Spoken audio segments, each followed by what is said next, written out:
The airport was alive in the way only airports could be. Rolling suitcases, humming like restless insects, loudspeaker announcements echoing with mechanical politeness, and people rushing past each other as if every second was a debt they could never repay. Daniel Cross sat alone near Gate 47, surrounded by movement yet wrapped in a silence that felt heavier than noise. He wore a tailored charcoal suit, the kind that screamed authority without asking permission, and a watch worth more than most cars in the parking lot.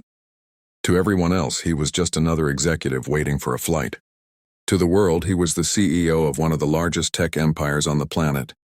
To himself, he was simply tired, bone-deep, soul-level tired. He stared at the glass wall overlooking the runway, watching planes take off, wondering when his life had turned into a non-stop departure lounge with no real destination. His phone buzzed with unread emails, board approvals, crisis alerts, and congratulations for a deal that had closed an hour earlier. He ignored them all. Success had stopped feeling like victory a long time ago. It felt like maintenance, constant, exhausting maintenance of an image he no longer recognized. That was when a small voice cut through the noise, soft but clear like a bell in fog. "Are you lost too, mister?" Daniel blinked, pulled from his thoughts, and looked down. Standing in front of him was a little girl, no more than 7 years old, clutching a faded blue backpack with frayed straps. Her hair was tied into uneven pigtails, and her sneakers were scuffed like they'd seen more life than most people twice her age. She looked up at him with wide, curious eyes, not afraid, not shy, just genuinely interested. Daniel straightened instinctively, scanning around for a parent. He said, unused to being addressed without a title. "I don't think so." The girl tilted her head, studying him like a puzzle. "You look lost," she said matter-of-factly. "My mom says people can be lost even if they know where they're going." That hit him harder than he expected. He forced a polite smile. "That's very wise of your mom." The girl nodded seriously. "She's very wise. She used to say that to my dad, too. Used to." Daniel noticed the past tense but didn't comment. "So," she continued, plopping down into the seat beside him without invitation, "where are you going?" Daniel hesitated.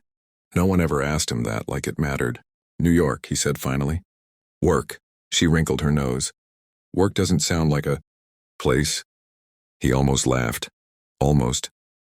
"I guess you're right." She swung her legs, her feet not reaching the floor. "I'm waiting for my flight too," she said. "But mine keeps getting delayed." Daniel glanced at the departure board. Multiple delays, weather issues. The universe had a sense of humor. "Who are you traveling with?" he asked gently. "My aunt," the girl replied. "She went to talk to someone because they lost our bags again."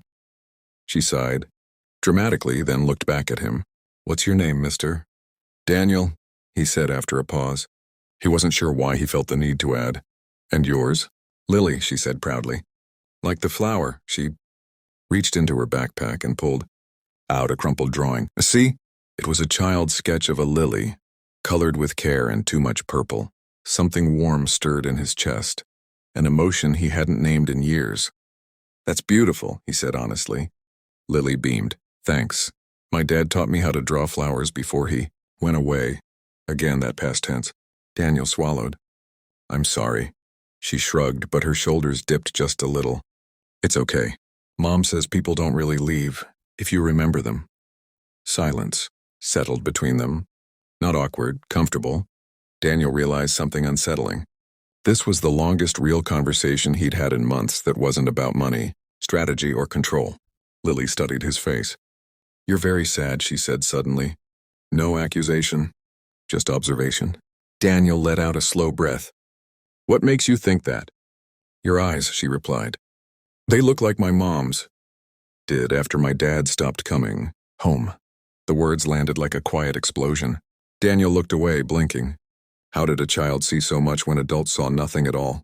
"Sometimes," Lily continued softly, "grown-ups forget how to be happy because they're scared of losing things." Daniel felt exposed, in a way no boardroom interrogation had ever managed. "What do you think I'm scared of losing?" he asked. Lily thought for a moment. "Time," she said. "And people." His throat tightened. He hadn't spoken to his ex-wife in 2 years. His son lived across the country and barely returned his calls. He had gained the world and misplaced his life somewhere along the way. The loudspeaker crackled, announcing another delay. Lily groaned. "Told you," she said. Daniel smiled, a real one this time. "Looks like we're both stuck here for a while." She nodded. "That's okay. Sometimes being stuck helps people find things." He turned to her, curiosity sparking. "Like what?" Lily grinned. "Like answers." A woman approached then, tired eyes, apologetic smile. "Lily, I'm so sorry," she said.